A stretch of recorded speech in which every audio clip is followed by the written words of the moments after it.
Live from YouTube. It's Tuesday night. Yeah, that's right. It's Tuesday Night Live, folks, with your host, Graydon, aka the BINBUSTER. I hope you guys are having a great time tonight. And as always, look at the ticker down below. It says, if you're not subscribed here, please do so. And if not, subscribe if you're not, ring-a-ling the ding-a-ling bell, and share this with all your friends so that way you too may be notified when I have a video that drops. And let's see who's here tonight. It says we have two in the house. It's Hunter. Hey, evening, everyone. Welcome to the chat. Make sure to smash that like button while you're here. Thanks, Hunter. What's up? What's up?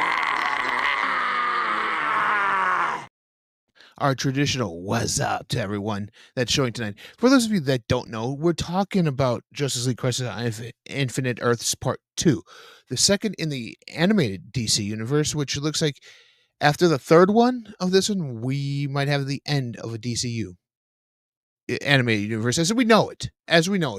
There's other animated projects coming up that are going to be in with the DCU as a whole, but the animated universe as we know it is coming to an end soon. And what a better way to do that with Crisis on Infinite Earths. Part 2, right here it is. And this one, Batman's front and center. In the first one, Flash was front and center. Yes, Hunter. Yes, just so you know. Right there's the spine. Right there's the spine, Hunter. See? It's Batman. Which is kind of cool that they have Batman, Flash on one, Batman on one. And I believe the last one, if I'm not mistaken, will probably be Supergirl, because those were the three main characters in the comic book of it. But anyways, like I said with the first one, I'm prefacing my first one. So if you haven't seen that, check it out. Check the links. I'm going to put the link down below as well for that. So check that one out. Because like I said, the first one, there seemed to be no. Was this a part of the new 52 still upset they didn't continue the mural?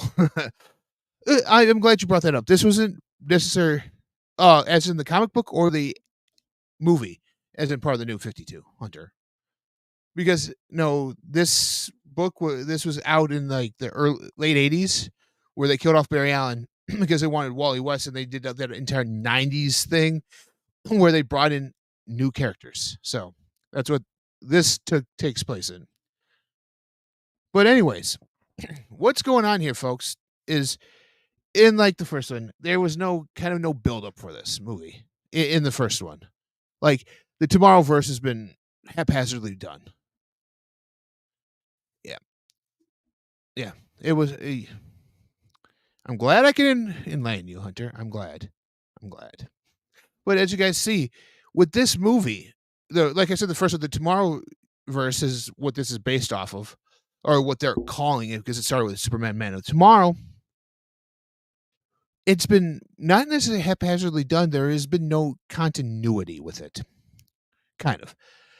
I gotta say this is, if you haven't seen Constantine House of Mystery, I recommend you do. It might be short stories, but those short stories pay off in this one. Because you see different things happening, and you don't realize what's happening until you get to this. Same with Batman the Long Halloween. It's Jensen Ackles plays Batman in there, so he plays him again in here. So Superman Man of Tomorrow is that Superman. Supergirl in here in this movie. Supergirl is a Supergirl from Legion of Superheroes, and Green Lantern is John Stewart from Beware My Power. So you see, they've kind of built it up this way. It's like you don't see that in the movie until there's this one scene in there where the Monitor is talking with Supergirl talking with his little robot sidekick. And you see the scenes from these movies that I just mentioned playing out right in the screen in front of him. So this is taking place as those movies take place. Because where the Monitor is, it's outside of time. And I was kind of stoked by this story because they added a few elements in here that I'm going to get into that actually made the story a little bit better. So as you guys can see right here, it's a Batman-centric story, which is fine, like I said, because it revolved around Flash, Batman, and Supergirl in the original comics. They kind of pay homage to the original in here by having Dick Grayson Robin being Robin, a grown-up version of Robin from Earth 2. What? What's up? What's up? What's up, Justin? How you doing tonight, man? But anyways, like I said, he's the Earth 2 version of Robin, where Dick Grayson grew up and became a hero of his own right. Not Nightwing, but Robin. Stayed with them with the name of Robin. So we get Huntress in here too. Huntress, the daughter of. After part 3, do you think I need to get a single edition of all three and want to release like they've done with? Oh, I think we might, Hunter. I think we might. I really think we will get a all-in-one release like they did with previously released stories. Even Long Halloween, they did the 2 parts together. Yeah, I see it happening. And he says hey to Justin afterwards. But like I was saying with this, we get Helena Wayne, Huntress, in here, the daughter of Selena and Bruce. We also get in here Batgirl from the original comic book of here as part of the Bat family. We also get Batwing. For those of you that don't know, Batwing is Lucas Fox, the son of Lucius, who ends up taking over for Wayne Manor after the death of his father of natural causes. They killed off Lucius. Lucas takes over and then figures out Bruce is Batman, decides, hey, I want in on this and I'm going to help. And he becomes Batwing. We get that. We get fan favorites, Damian Wayne in here and Batman Beyond. So the last 3 characters I mentioned are not even in the original story. They bring them in here because they've all lost something dear. They're all on this Earth trying to save it. Earth they don't know, a Gotham that they don't know, but this Gotham looks very familiar. They've been brought there by the man they all respect, all love. But it's not this version of that man with Batman. It was awesome seeing the Bat family in different variations together all at once. Because like I said, Terry and Damian have never been in this story, so they've never been together on page or on screen. So that was cool to see. Dick and Damian, we know their history. We get Babs in here, but her and Dick are not an item yet. So that one doesn't happen. Huntress is the daughter of Bruce Wayne from her world. So then we get Damian in here. So there's a kind of a sibling rivalry going on in there that we see in here, which kind of pays homage to they're trying to save the world, but yet there's bickering between all of them, which made it good. The underlining story in this one is that there's these shadow demons that are showing up and these worlds as they get destroyed, and they have to defeat them. So Superman's on a different Earth, Green Lantern's on one, Wonder Woman's on one, Batman's on one, all while the Monitor, this guy right back here, the Monitor who we have seen in the original, in the first one, is just watching all this happen to why because he monitors things.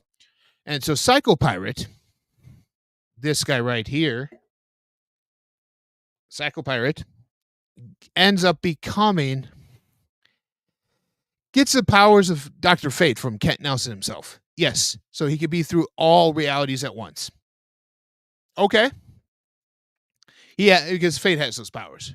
Trust me on that. We get some spicy 4K action here tonight. What's up? What's up?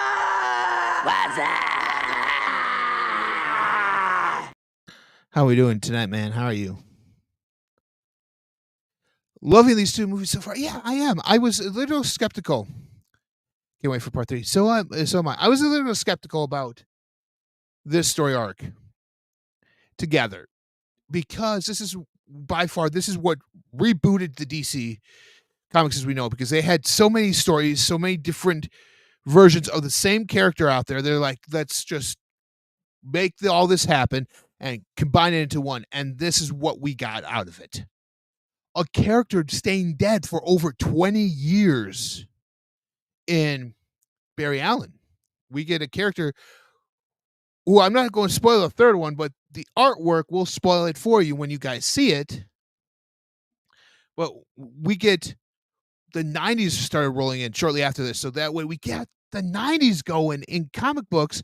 And so that was actually pretty tight little time frame when comic books were getting more edgy. Oh, Robert's here. You know what that means? What's up?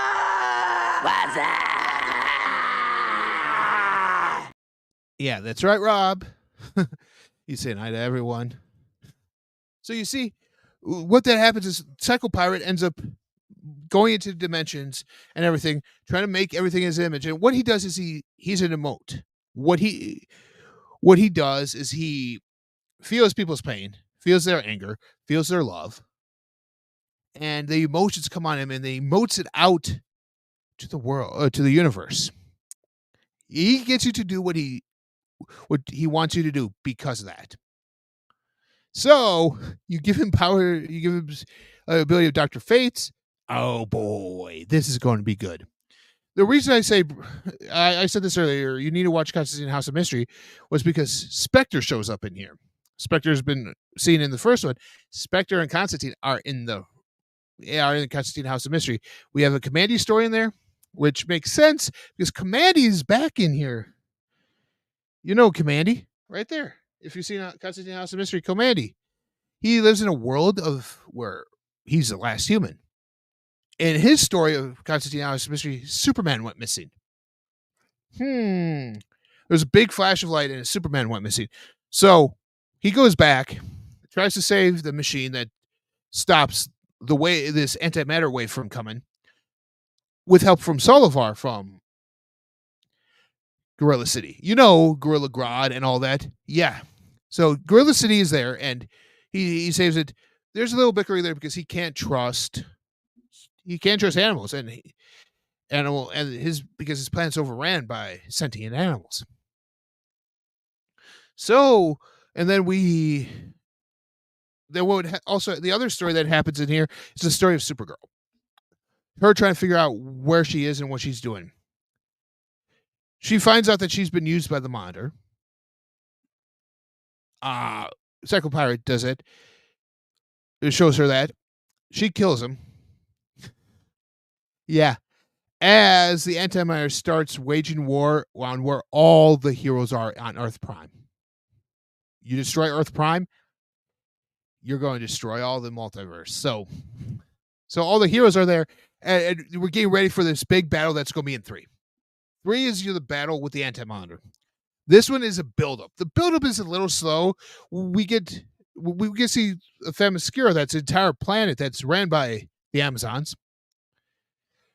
Even Hippolyta says, like, I don't want to bring out the men who are in cages in prison cells to fight side by side for us. And Diana's like, why? Why not? They can help. It's their home too. It doesn't happen. But I mean, hey Dylan, what's up? What's up? What's up? What's up, Dylan? Thanks for joining us tonight. Like I said, this is so we get all these characters put together, and the thing is, there's not multi versions of these characters because those versions are dead on these Earths. Their Earths destroyed. They're here, so you're not going to get like 14 variants of Bruce Wayne as Batman. No, you're not. The only time we saw that is in the first one when Superman and Ultraman from Earth 2 were in the same scene together. So we get that. But like I said, this movie always seems either part 2 will fall under 2 categories. It's either the best one, or it's just there to further progress the story. In my opinion, this was a good movie, but it was more story. The action scenes are amazing. The fight and the reveal that happens with John Stewart Green Lantern is awesome too. It brings it back full circle to when we see it in Justice League Dark, Apocalypse War. Because remember, when we were there, remember that wave you saw washing through? That wiped out that universe. So you see, this story's been building in the DC animated universe since they started doing that story arc. So you tell me that DC doesn't world build? Come on. They're animated stuff. The animated stuff world builds. Only if we could get that in a big picture. I mean, even their TV show, even their live action TV shows were intertwined there on the CW. We had this event on the CW. It was actually pretty decent. There's only so much you could do in live action. Adapting it animated style is actually a lot better. So, you're a fan of Batman? Watch it. Fan of DC? Watch it. You're a fan of Superman? Watch it. Supergirl? Watch it. Watch this. It's awesome. If this is the only DC thing you watch, do it. Wait to watch both of them. They're out on digital right now. So if you want to buy it on digital, do it. If you want to buy it in physical, I recommend you guys doing that as well. So what do I give this movie? My ratings. If anything, watch it. Except if you're like if you're a fan of what is it? Hawk and Dove, don't watch it. They're hardly in it. But anyways, like I said, going back to Katic House of Mystery for a moment before I give you guys my rating. There was a Blue Beetle short in there. And with that Blue Beetle short, what happened was Dr. Spectral was in there. We found out that Dr. Spectral is a version of Psycho Pirate. Yeah. So you see, building little things here and there, those chess pieces moving around. Hey, K-Man, how you doing tonight, buddy? How's the wife? I know she was in the hospital there recently. How are you and the wife doing, man? In fact, guess what? What's up? What's up?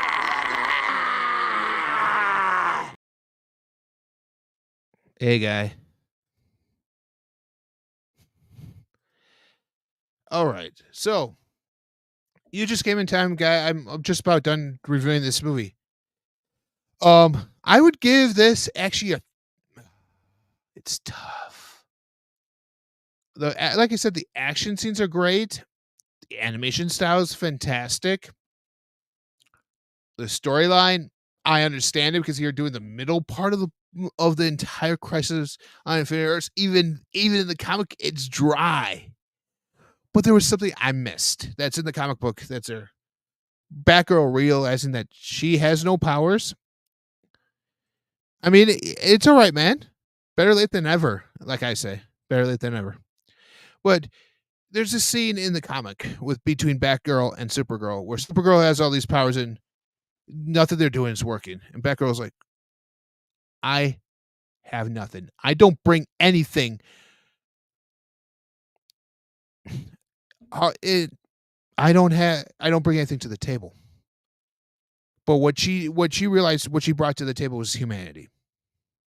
In this story arc, in the comic books, her and the human heroes like Batman, Green Arrow, because you're talking. This is before Batman became like almost a demigod in the DC universe. Way before that, where Batman was just a detective. That they're just humans, and the human emotion, the human will to survive, is seen in the comics. It's hard to put over that will when you have had build up like they did in the comic books in a movie like this, but you still get it there. Let's see. Reed says, I like part one more, but this is right up there. I enjoyed it a lot, but just below the first. Yeah. I mean, I like the first one. The first one I gave it 4 stars. I'm thinking this one would probably be about 3.75, 3.75, so 3.5 stars, 3 3/4 stars. It's pretty solid. Hard to rate part of the movie. Yeah. It's okay. As of right now, what we have, part 1 and part 2 as that section. I'm going to rate it that too. This is part of a 13 film saga. I don't know if you plan on covering that part. It is. It's a 13 film saga. It's crazy how DC does this stuff. How they make these stories this way. Yeah. I covered that part too. I said it went all the way back from my recollection to Justice League Dark Apocalypse War, which means there were movies that were back there before that led up to that film, that led up to this one, that started with Superman Man of Tomorrow. So I didn't actually cover them in depth, but if you want me to, guy, let me know. Everyone else, let me know down below if you want me to cover more DC stuff on this channel. Some more DC animated stuff, because I'm a huge fan of DC animated. You know what? Maybe I should do. I'm going to do it. But tell me where I should start. Should I start with the Tomorrowverse and talk about that, and then the third one comes out and do it that way, or should I go and do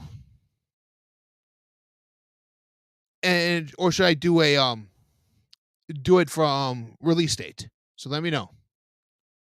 What is this? Did you watch part 1 and 2 back to back or completely separate? Can't wait to watch all three together. I actually watch them separate. I'm looking forward to watching all three of them back together again. I might actually go back and actually watch these two back to back since I have the second one now and I just watched it for the first time for this. So I'll watch it again. I'll watch the first one and then watch the second one. Yeah. I definitely agree with that, guy. I definitely agree with that. Yeah, same here. I enjoyed the backstory a lot more than I thought. And see that's the thing. In the first one, it sets up what we're doing. Second one brings you the backstory, and the third one's the finale. So I agree with both Reed and Guy on this one. The backstory was great, and I enjoyed it more than I thought I would. Like I said, I give it a 3.75. It's right there underneath number 1. DC Animated doesn't miss. Like, I mean, you're talking all the way back to what? Batman the Animated Series? Yeah, I would say go back that far. Since then, their animated's been top notch. Their stories have been spectacular. I just wish they would do more animated stuff of their properties. Like we got Red Sun, we got Gotham by Gaslight. Tell us a lot more of those stories. Like I would love to see Blackest Night, the Green Lantern saga, and Brightest Day. That saga I would like to see as an animated film. So I think they would do it justice that way. I think that would be awesome. Unfortunately, we may not get that now, but it would still be awesome to try and see that. Do we know when part 3 is going to come out? Going to be insane. Actually, I glad you said that. Let me check it out really quickly. Infinite Earths Part 3. Let me see. It's set. The release dates are set. Will be the 10th and final installment of the Tomorrowverse. So this will be the 10th installment of the Tomorrowverse. In fact, you know what? Give me 1 second, guys, and I'm going to go like this. I'm going to share the screen with you guys so you guys can see this. Let's say share screen. There we go. Share screen. Right here. Share. Okay. So just get ready, guys, for some spoilers right here. So here we go.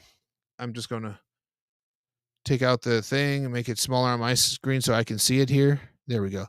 Just get ready for some spoilers. Yeah, there's your cover art. Look at all those. Like there's the anti-monitor in the background right there. Yeah, this is the iconic superhero suit that we see right there. So we're getting that. We see Lex Luthor right there. Date we say July 2024 right there. Released on digital platforms July 16th, 2024. The anime will be released in 4K in a limited edition steelbook package and Blu-ray the following week on July 23rd. Yes. So July 23rd of this year, we're getting part 3, which means they did all 3 of them together. And see, there it is, the steelbook. Looking for it. I kind of like that. I kind of like that look. So there we are. Yeah, and as you guys can see right here, one last time, what would be his final performance as a voice star, right there, Kevin Conroy, in episode 3, which is awesome. So we get an actual date for that. So let me switch this back to my screen right now. Boom, right there. Oh, I missed a lot of stuff. So what's up? What's up? What's up?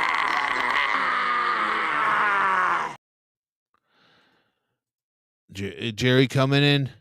Better late than never, Jerry. Better late than never. Doing good. Okay. Yeah, so can't wait to see part 3. Was really wanting to do deep dive into all 13 films with Reed.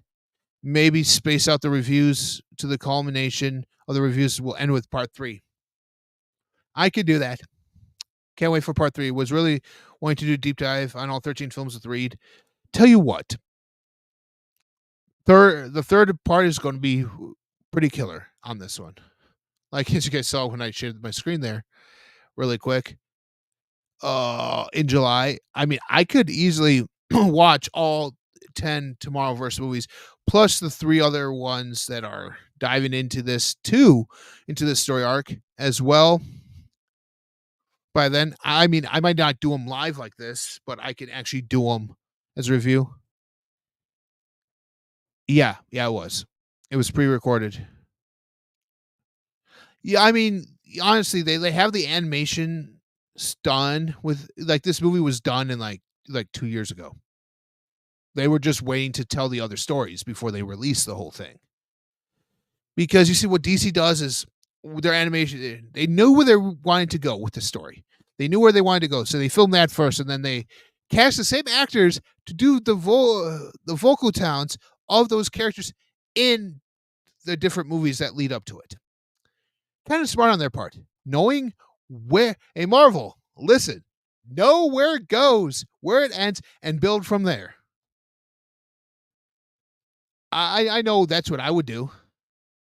So, yeah, I know that's what I do. I just want to say thank you for everyone to come in. And remember, if you guys see a big antimatter wave coming your way, don't wave at it. Hey, antimatter, don't wave at it. The antimatter might come to show up and might wipe out your planet.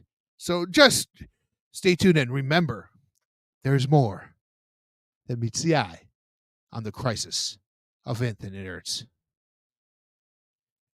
Oh, if I need input, Reed and I could record supplemental reviews. Ooh, okay, man. Guy and Reed, do you think, depending on the success of this trilogy, do you think they would do a live action of this? They kind of did. Reed, it was a CW one. They did Crisis on Infinite Earths. That was their last one that they did, their last crossover. But I know what you're talking about. Okay, Flash was supposed to be the Flashpoint movie, and that was supposed to be the restart of the DCU. Why don't you just do this? This was the perfect way to do it. You could bring in Michael Keaton as an old Batman. You could have Ben Affleck in there. You could have done the entire Snyder saga. You could have done stuff that's come before it. They would have had to change it up a little bit. They would have had to include guys like Jonah Hex. They would have to include the Watchmen in here. I mean, that would be kind of cool. I'm just trying to see the live action movies in my bookshelf right over here. I mean, Wonder Woman, Aquaman, Black Adam, Shazam would be in it.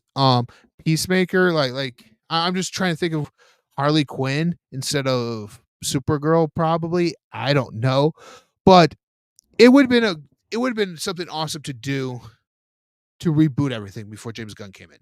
That's just my thoughts on it. But like I said, it's not going to happen because we have this, and I think we also get a new animated Watchmen coming out too. I think it's part 3 in July, which is very weird that this is in May and the other one's in July. Then we get that one down the road a little bit. Yeah, it's a fun day to be a DC animated fan if you are. Yeah. So, Guy, Reed, I'll get in contact with you guys on Instagram. So stay tuned for those messages for this supplemental reviews, or not even the supplemental reviews, even coming on here and talking about the third part with me. Flash was supposed to be the reboot for some of the things, including Batman Beyond. Yeah, that kind of irks me that we're not getting it, but we do get Will Friedle back as Terry McGinnis in here. The Will Friedle that we get here is in this movie too, in Batman Beyond. So you see, Batman Beyond is in here because if you guys notice here, right up here, right there, there's our beloved Terry right there. That's awesome. I'm stoked for that. And I want to say goodbye, good night, and Godspeed as the antimatter wave is coming your way. I'll see you guys here next time. If there is no crisis on this earth, I will see you guys here next time. Bye.